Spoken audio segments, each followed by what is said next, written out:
Michel Foucault's The History of Sexuality.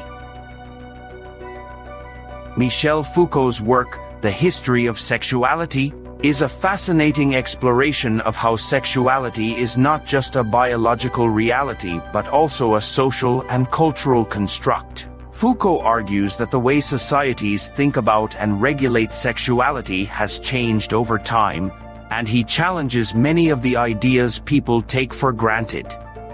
He does not see sexuality as something purely natural. Instead, he believes it is shaped by history, politics, and power.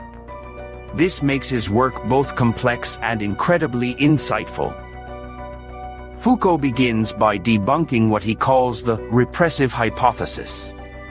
This is the idea that society has always tried to suppress sexuality, particularly from the 17th century onward.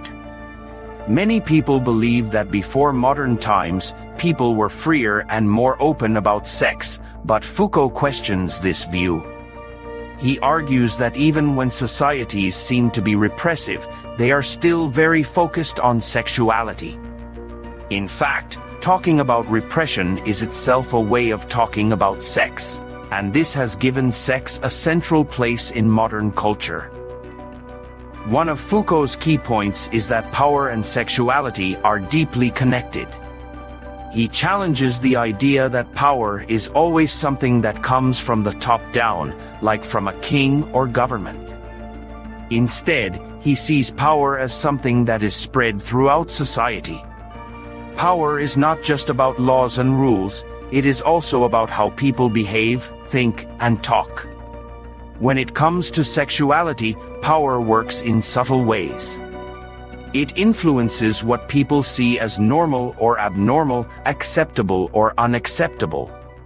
For instance, scientific studies, religious teachings, and social norms all shape how people think about sex, and these ideas are often internalized by individuals.